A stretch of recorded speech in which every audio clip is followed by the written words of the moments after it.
BizQuik podcast hits on the struggles and advantages of being an entrepreneur. It's for anyone who's made the commitment to burn the boats and not look back. Are you a busy entrepreneur or small business owner trying to do it all? Then this podcast is for you. Corey and Julie will take you through the details of building a strong business. Hit the subscribe button and gear up for another episode of BizQuik Podcast.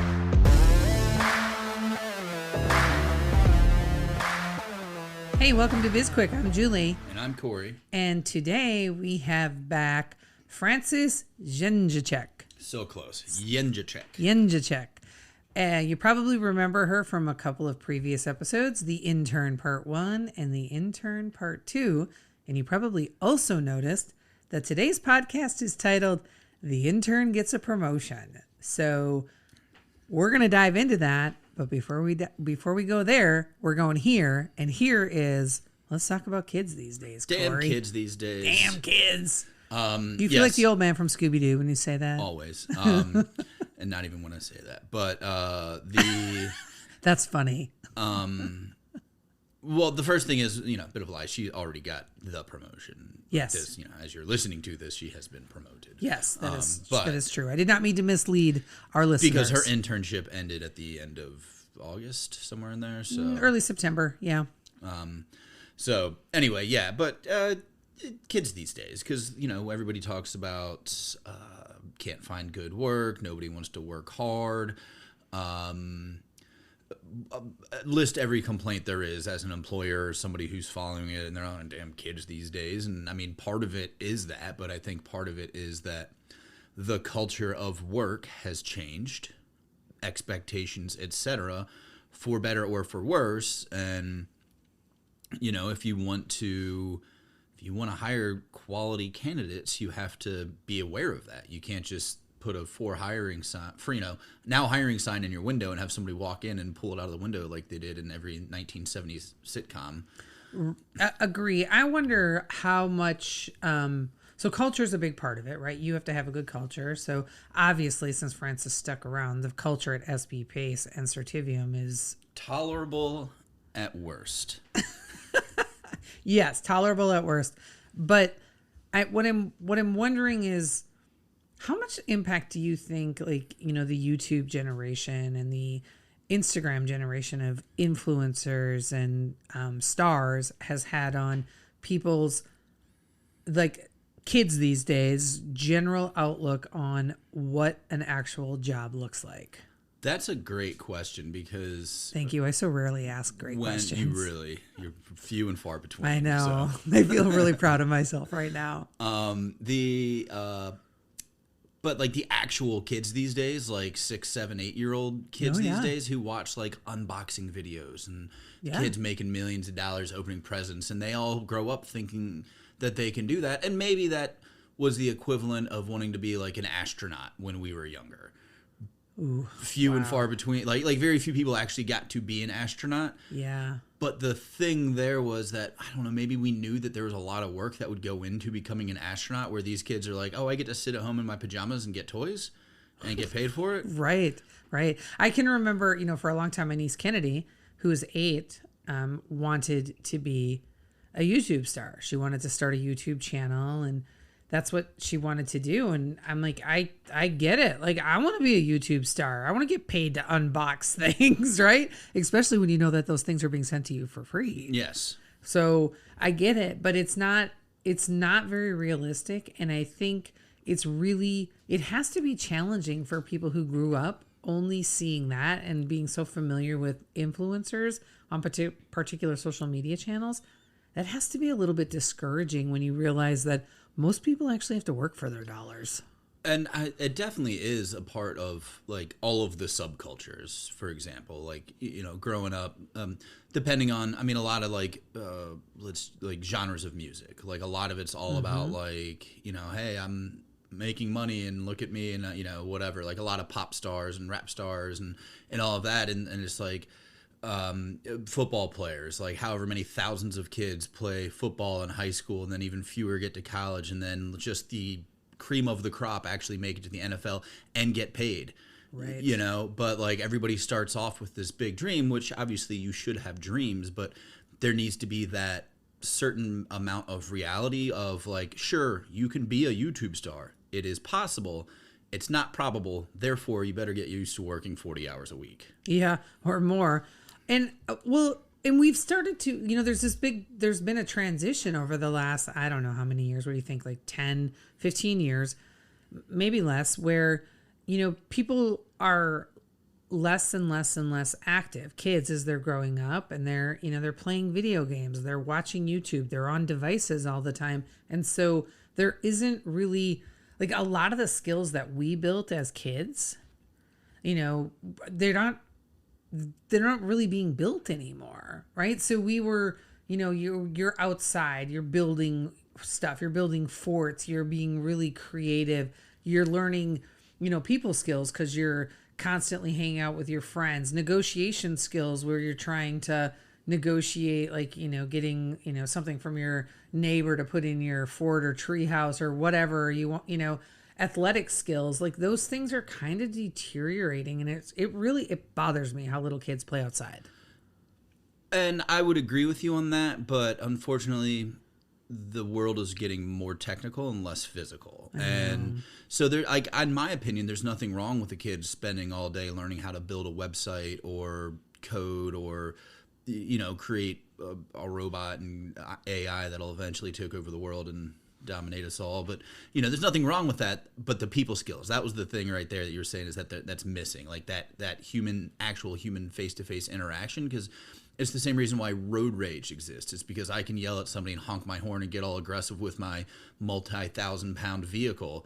But you get out of that vehicle, you're not so tough anymore, And it's when you are face to face with somebody versus online, being a keyboard warrior, totally different situation. And you don't develop those actual like human skills, which are very important to be a human. Well, listen, robot, the irony is not lost on me that you're over here advocating for people skills. I know how to navigate people skills. I don't have to display them. Fair enough. All right. Do we, you want to take a quick break and bring in Francis? Sure thing. All right, let's do it. We've launched a whole new coaching program aimed at helping small business owners accelerate their revenue. This one-on-one, well, technically two, coaching is built around your schedule and your goals and will help keep you on track to make your business a success. There are no strings attached, no long commitments, and at $600 a month, it's priced perfectly for any small business owner. If you're struggling to find time to grow yourself and your business, or you want to find ways to improve your financial situation, head on over to sbpace.com/small-business-coaching to sign up. All right, and welcome back to the show, everybody. We have Francis back on. How are you doing today, Francis? Hey, Corey. Good. I'm good to be back. Hey, I'm here too. And Julie. How goes it, Francis? It's good. It's the third time being here, so I heard I got a promotion. Well, you were supposed to choose your own title. I mean, please tell our listeners you knew about the promotion before the podcast. Of course, I knew. Yes, you choose your own. You picked your own title. Yeah, of course. Social media manager. So. And the nice thing is it came with 0 more responsibilities and 0 pay raise. So. Yeah. We just couldn't call you the intern anymore. Yeah. Yeah. So, let's wrap up how overall how the summer went with you interning, and then let's kind of look to the future and what you're looking forward to in terms of your new role as the social media manager and how you're balancing things between school and where you see yourself going from a business or career perspective. Yeah, so the summer was definitely super busy for me. Not only was I interning with you guys, but I also had a separate internship. So very chaotic. I was just like work this summer. Very minimal social life, but definitely learned a lot. It was super helpful, like from both internships, especially you guys. I feel like I learned more from you guys. Are you just saying that because you're on our podcast? No. I genuinely mean that because like I feel more involved with you guys. It's not just like that corporate, like they give me something and it's like, okay. But with you guys, like I'm part of the process. Even with when you guys were building Certivium, I was like involved in the meetings. And I felt like I had a say in all that. So that was it was really interesting and exciting to do, and definitely new for me because I haven't been part of that before. And then once school started, also busy now because I'm managing school and this, and um, Trying to live a life. yeah, trying to live a life. So yeah, so you've been a huge part of SB Pace for, the last, it's been like 4 months now, 5 months, right? It's been really great having you and having someone that we can depend on to do things for us. You've, never, with the exception of one reel that you forgot to do, you've never really missed anything. But you did make up for it with the reel. So you're, for our listeners, Frances is now participating in reels on our Instagram page. Completely willingly. Yes. She was not coerced She was not coerced. Wait, did we coerce her? Well, we told her. Yeah, right. Well, listen, she could have said no, but she's, so they're very clever. Where I'm not going to give anything away because I want people to go look at them. Hopefully by the time this airs, there'll be more than one from you, but they're, I don't know. I really laughed very hard at the first one that you did. So that's been great. It's also been nice to know, one of our commitments to you when we hired you, when we actually interviewed you, was that we committed to not only having you do things for us that would help you in the area of marketing, but to be able to teach you things that you could use, further along in your career. So we were pretty committed to showing you new things. So we've thrown a lot of things your way. Like, you created the marketing strategy for our new business that we launched while you've been here. Right. And I mean, I would definitely love to learn more about other things, like more of the analytical and the processes while I stay now as like social media manager, like more of like the back end things of a business instead of just like building like the marketing or things like that. Just like, because I feel like that'll also help me in the future if I do decide to, well, I am going to start a business, but when I start a business, I feel like that'll be very helpful. I'll be happy to hand over contracts and invoicing to you. Excellent. That's the most exciting part of the business. So you should definitely say yes to that opportunity, Frances. Oh, yeah. But let's dive into it. Enough of the recap. Let's jump into it. So we were talking about kids these days before you came on, and Frances, you're one of the kids these days, except obviously you're not the stereotypical one that everybody likes to pitch about, because clearly we wanted to keep you around because you were doing a great job. But when you were growing up, I mean, I don't want to say what did you want to be when you grew up, but like YouTube was a thing, YouTube stars were a thing when you were younger, when you were, pre-high school and all of that. So that's what everybody expects today, like that they're going to just start a channel and become famous and make millions of dollars for just being themselves. Did you have any kind of aspirations like that when you were younger? Honestly, not me personally, because I just felt that it was the easy way out. Like, I did know people that did think like that, but I knew that at the end of the day, like, just being a YouTuber or something like that, like an influencer, it's like, it could just disappear in a second. Like, it's not something that, like, is stable enough for me personally. Like, I don't know. I think it's like my parents just, like, raised me that way. Like, they're immigrants. They always have to, like, work for something. And, like, they're always, like, more stability than just like that instant fame. So I personally didn't feel that way. Yeah, I guess we've just gotten soft as Americans. Yeah, I guess so. I appreciate that answer. And it's definitely reflective in your work ethic, right? That you're not really looking for the easy way out. You're always, I don't think there's ever been a week where you haven't asked, is there anything else you need me to do? What else can I work on? Corey's now scanning his mental Rolodex to see if there's ever been a week. No, I was just replaying what you said in my head because I don't know if there's a double negative in there, but probably. Every week you ask if you can do more, is what Julie was saying. That is what I was saying. And I don't know if that was clear to the audience, but it wasn't clear to me. I appreciate you batting cleanup on my shitty grammar.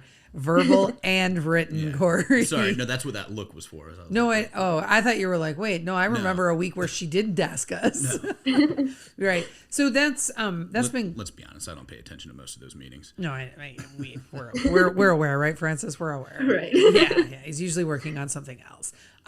What are you thinking in terms of, like, what are some of the, and I know Corey doesn't want to look back anymore, but I do a little bit.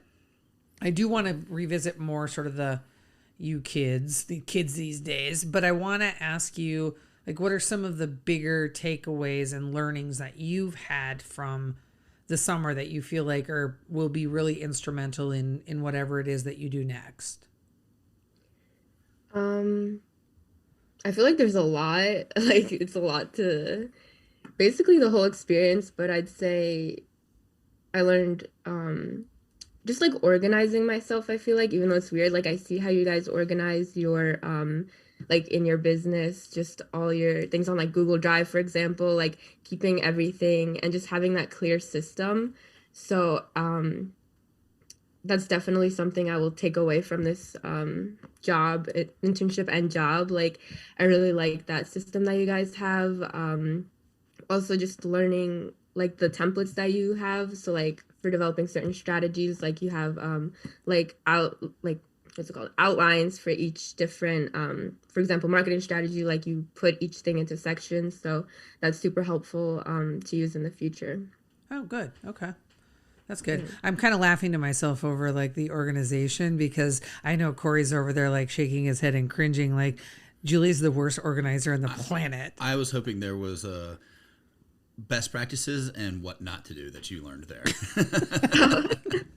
No, I'd have to disagree. I don't know. I really like it personally. So I hate you. Well, I'm guilty of it.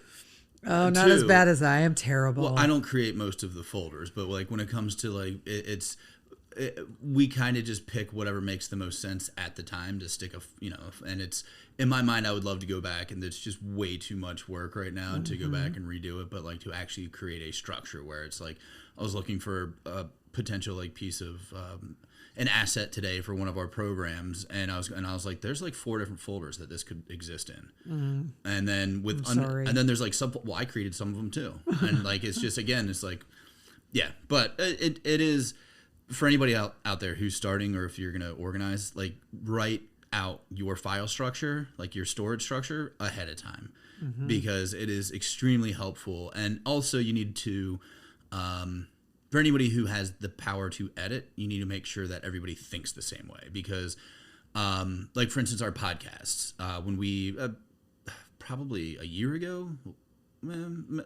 less than that, but maybe at the beginning of the year, the way that because Julie initially set up the podcast structure, and she set up the way that she thinks, and so like and you're laughing, and it's not that it's a bad thing, it's just this is how you think. So I know we think very differently. Yeah, exactly. And so you're like, okay, I'm going to create a folder, and it's going to have the podcast name, and then it's going to have it's going to be the asset. So every time that I need this asset, I just go to this folder. Every time I need this type of asset, I go to this folder, et cetera, et cetera, et cetera.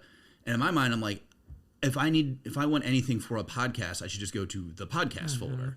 And that's just the different way that we think. And is one way better than the other? Probably. But well, your way's definitely easier. I will say this, whenever I'm like trying to explain something to somebody that doesn't know me very well or hasn't engaged with me a lot, and I'm trying to give details, it just happened to be over the weekend, somebody on the branding masterclass that I'm on, she asked me if she could call me after the class because she wanted to talk to me about starting a podcast. And I was like, sure. So she calls me and she's like, can you just like give me a brain dump of everything you know? And I was like, I can. And I said, I just want to forewarn you, I'm not really a linear thinker. So it's going to be all over the page and you're going to be like, wait, why would you do? And I'm like, this is in no order.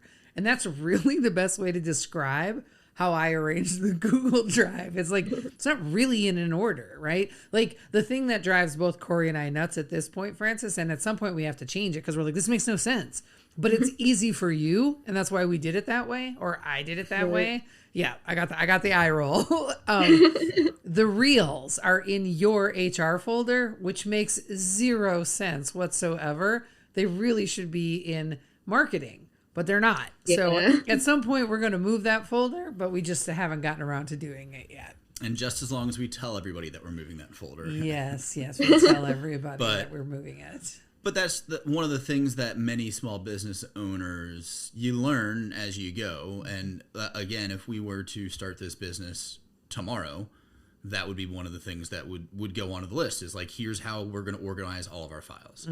But that's something that we had to learn along the way because, again, like if you look at a client folder that we had a year ago versus a client folder now, it's different. The Wild West a year ago, and it's much more organized now, and it's going to continue to improve. But we also a year ago would have never been able to guess where we are now. Right, exactly. We're kind of a work in progress, I will say that. So I am curious, Francis, from the perspective, and this is going to sound a little bit like bragging on me and Corey. Maybe I am, maybe I'm not. You don't know what's coming next. One of the things that, when we're helping an entrepreneur launch a business is we talk to them a lot about culture and core values. And I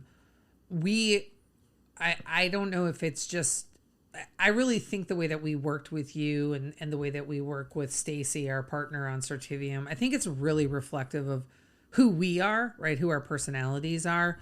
And we're very much, this is the one way where Corey and I are really similar is here's the deliverable. I don't care how you get there. Like I'll answer any questions you have along the way, but this is what we need. And this is when we need it by. And then we're just like, go, right? So there's a lot of freedom within the framework in terms of how we work. And it gives you the opportunity, one, to really learn and figure out how you get to work on something the way that you want to work on it. But it also helps you develop that important skill of critical thinking and asking questions when you're really unsure. So I'm just kind of curious from your perspective, from your side. So that was our intent with it, how that felt for you going through it. Because a lot of times we'd just be like, hey, can you create this? And we really wouldn't tell you much. And then, but there was you didn't ask for additional guidance very often. You were pretty set on things. So I just wanted to hear your thoughts on that approach. Yeah, no, I really appreciate that approach because I feel like it also gives more opportunity to like, maybe if you had one vision for like a project and I took it a different way, it like could lead towards like new ideas or just taking a completely different way. But also, like, if I did feel that, like, I genuinely had no idea, like, obviously I'd reach out or, like, just ask for more clarification. But I genuinely felt that, like, I understood what you guys meant by, like, the tasks you were giving. So I wasn't, like, it's not like I didn't know what I was doing or, like, just came up with something random for, like, the deliverables. Oh, good. I also really enjoyed it when you would tell us what to do. I need you to do this. I need you to create that. I'm like, this is kind of nice. Rather than us having to make a decision, someone is just telling us, go do this. And we're like, okay. Well, and especially for me, for example, because like, just go make a reel about this. Cool, done. I don't have to think about it. I don't I don't want to think about it because that's not what I should be focusing on. You need work for me? Good. And that's, I mean, like a good lesson there, Francis and for everybody is like, utilize the resources that you have and also just like don't have any ego when it comes to being utilized. If it's like one of those things where it's I'm not good at something but I can help in a way, just tell me how to do it. Yeah. And I'm not gonna get offended that the intern is now directing me in what to do. It's all for the greater good. Yeah, exactly. And I think that we're that the whole teamwork philosophy and like everybody we try and put people against their strengths, do the things that are that you're best at.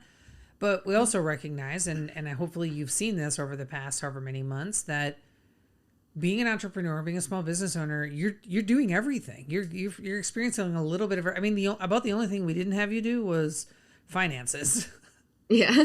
And I can't do that, Francis. He won't let me. Yeah, but she didn't like. She does. Yeah, yes, exactly. Yes. I didn't get to use Francis for anything this summer. I mean, I have a finance minor. I'm ready to help out. Yes, I know. And what do we use you for? YouTube. Well, it's not too late now that you're the social media manager. Maybe you can have a dual role. There you go. Here at SBP. So, all right. So let's talk about the future. Where are we going? Where are you taking us, Francis? Where am I taking you guys? You're gonna grow on social media the most because I'm the new social media manager. So, We're looking forward to that. yeah, hopefully more comments, subscribers, likers, everything. Yeah, but you know that while we would love to have, thousands and thousands and thousands of followers, we recognize that what's the most important is to take care of and be aware of and grateful for the followers that we do have, right? So we're growing. We've grown a lot since you took over and have been, helping us with, or really you've taken over all the engagement and you do the reels and whatnot. And so we know it will come. It's not this, we're never going to pay for followers, and we don't want people to follow us if they're not truly interested or engaging with our content. So I think we're good with where we are, and we're just grateful for what we have. Sure. Yeah, and at the end of the day, yeah, go ahead. At the end of the day, it's just, even if you have slightly less followers, as long as they're more engaging and like interactive, that's more valuable to even the Instagram algorithm than just having all these people that could care less. Like it's just a number. So they won't actually affect your business or genuinely support you the same way. Yep. Sure. And we've got another thing coming down the pike that we can't announce yet because it's not 100% official, but Francis, you are aware of that. So I'm hoping that you can have a whole new strategy for this new venture that we're doing for the media empire that is SB Pace and BizQuik. Yeah, one thing's for sure. We are always up to something new around here, aren't we, Francis? Oh, yeah. Do you ever wonder how we're able to get it all done? I do, actually. I'm like, how do you manage? It's all Corey. I don't do anything. Right on. All right. Well, it is time to wrap up. So, Francis, before we have you tell our listeners tell the listeners how they can find you, what can we do for you? For me, as I mentioned, like, I'd love to, going forward, learn more about those like more analytical things. Maybe start working more with Corey. No. So, yeah. We'll see. Fair enough. Yes, no, definitely we can do that for sure. But thank you, and thank you to our listeners, and everything that you need to know is going to be in the show notes, including, Francis, how can people get in touch with you if they want to? My Instagram is f.jendruczyk. Perfect. We'll drop that in the show notes. And if you want to connect with us, you can reach out to us on our website, sbpace.com, where you can also find all of our social links. Is TikTok on there? I don't know. On our website? Yeah. It should be. Okay. So we're on LinkedIn, TikTok, Instagram. My voice just croaked like a teenage boy. Facebook, and we have that really, really popular and fantastic YouTube channel.